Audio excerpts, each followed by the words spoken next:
Es verdad, es verdad. Siempre fui nervioso, muy nervioso, terriblemente nervioso. Pero ¿por qué afirman ustedes que estoy loco?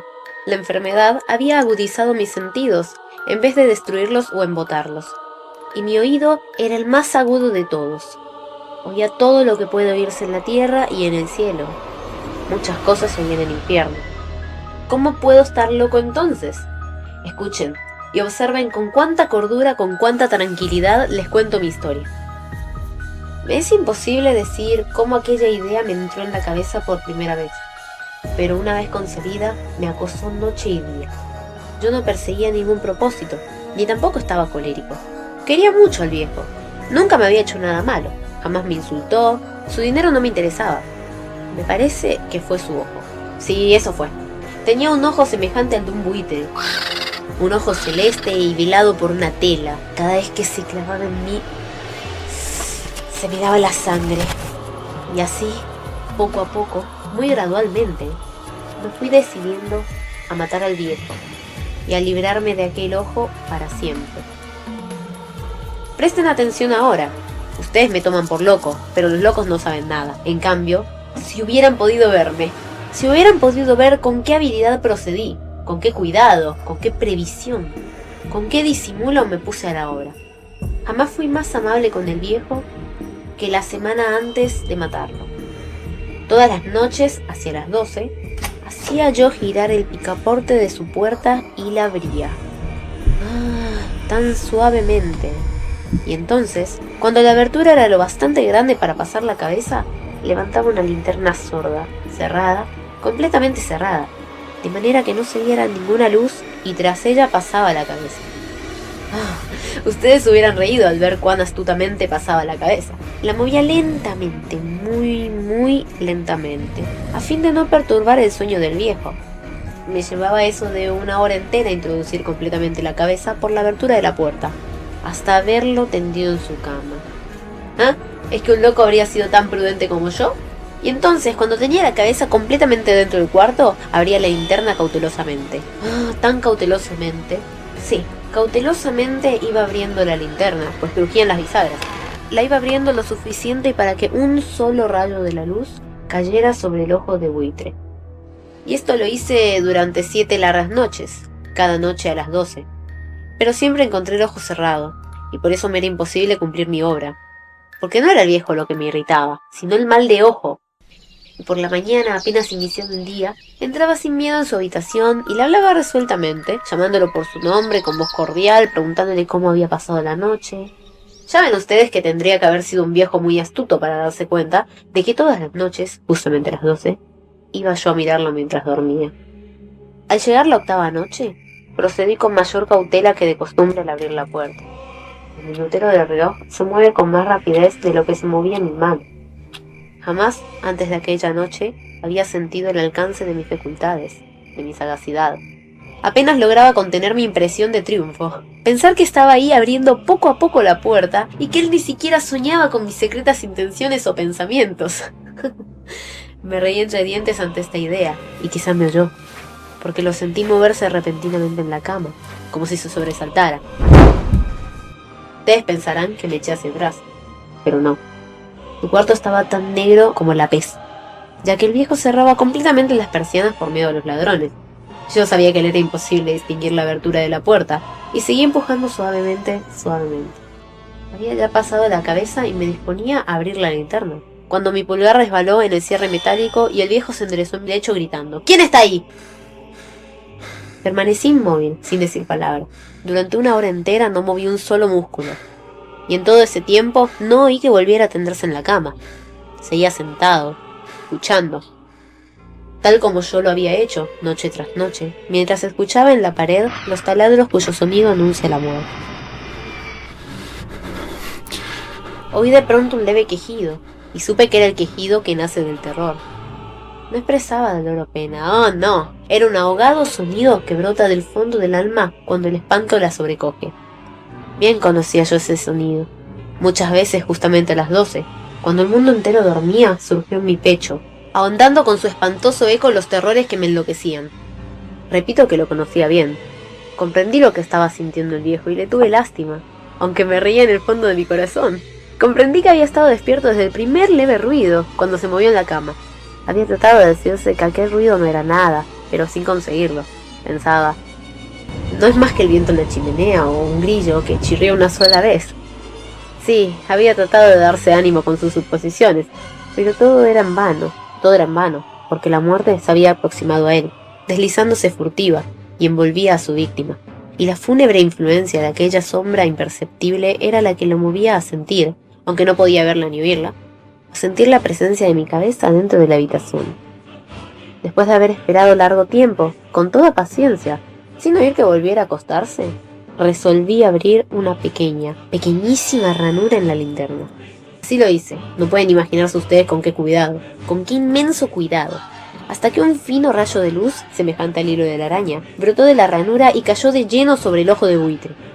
Estaba abierto de par en par, y yo empecé a enfurecerme mientras lo miraba. Lo vi con toda claridad, de un azul apagado, con aquella horrible tela que me hilaba hasta el tuétano, pero no podía ver nada de la cara o del cuerpo del viejo, pues como movido por un instinto, había orientado el haz de luz exactamente al punto maldito.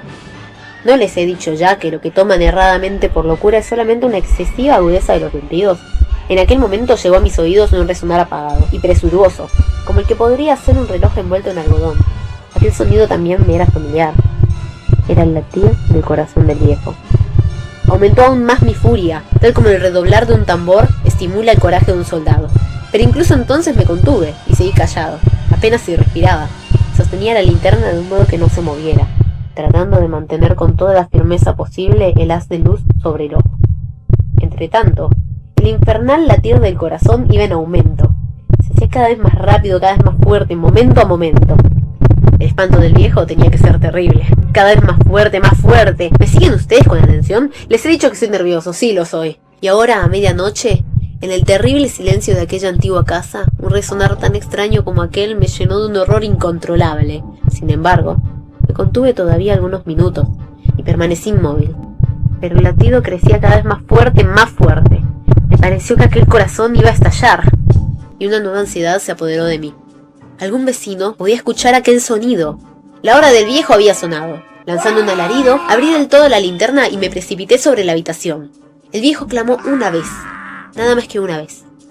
Me bastó un segundo para arrojarlo al suelo y echarle encima el pesado colchón. Sonreí alegremente al ver lo fácil que me había resultado todo. Pero durante varios minutos, el corazón siguió latiendo con un sonido ahogado. Claro que no me preocupaba, pues nadie podría haberlo escuchado desde las paredes. Cesó por fin de latir. El viejo había muerto. Levanté el colchón y examiné el cadáver. Sí, estaba muerto. Completamente muerto. Apoyé la mano sobre el corazón y la mantuve así un largo tiempo. No se sentía el menor latido. El viejo estaba bien muerto. Su ojo no volvería a molestarme. Si ustedes continúan tomándome por loco, dejarán de hacerlo cuando les describa las astutas precauciones que adopté para esconder el cadáver. La noche avanzaba mientras yo cumplía mi trabajo con rapidez, pero en silencio. Ante todo, descuarticé el cadáver. Le corté la cabeza, los brazos y las piernas. Levanté luego 3 planchas del piso de la habitación y escondí los restos en el hueco. Volví a colocar los tablones con tanta habilidad que ningún ojo humano, ni siquiera el suyo, hubiera podido advertir la menor diferencia. No había nada que lavar, ninguna mancha, ningún rastro de sangre. Yo era demasiado precavido para eso. Una cuba había recogido todo. Cuando hube terminado mi tarea, eran las 4 de la madrugada, pero seguía tan oscuro como medianoche. En momentos en que se oían las campanadas de la hora, golpearon a la puerta de la calle. Acudí a abrir con toda tranquilidad, pues, ¿qué podía temer ahora? Hallé a 3 caballeros que se presentaron muy civilmente como oficiales de policía.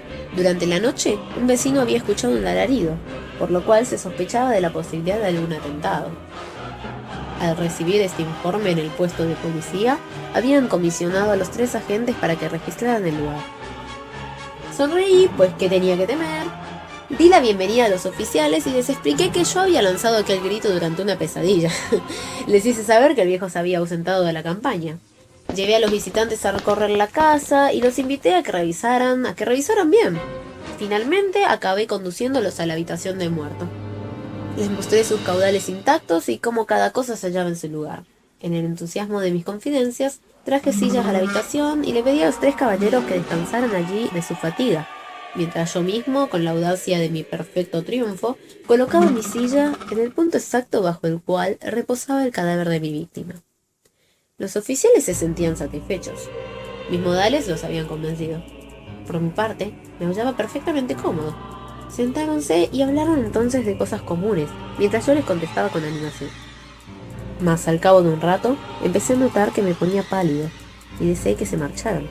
Me dolía la cabeza y creí percibir un zumbido en los oídos, pero los policías continuaban sentados y charlando. El zumbido se hizo más intenso, seguía resonando, y era cada vez más intenso. Hablé en voz muy alta para liberarme de esa sensación, pero continuaba lo mismo y se iba haciendo cada vez más clara, hasta que al fin me di cuenta de que aquel sonido no se producía dentro de mis oídos. Sin ninguna duda debía de ponerme muy pálido, pero seguía hablando con creciente soltura y levantando mucho la voz. El sonido aumentaba. ¿Y qué podía hacer yo? Era un resonar apagado y presuroso, un sonido como el que podría ser un reloj envuelto en un algodón. Yo jadeaba tratando de recobrar el aliento y sin embargo los policías no habían oído nada. Hablé con mayor rapidez, con vehemencia, pero el sonido crecía continuamente. Me puse de pie y discutí sobre insignificancias en voz muy alta y con violentas gesticulaciones. Pero el sonido crecía continuamente. ¿Por qué no se iban? ¿Por qué no se iban? Anduve de un lado a otro a grandes pasos, como si las observaciones de aquellos hombres me enfurecieran, pero el sonido crecía continuamente. ¡Adiós!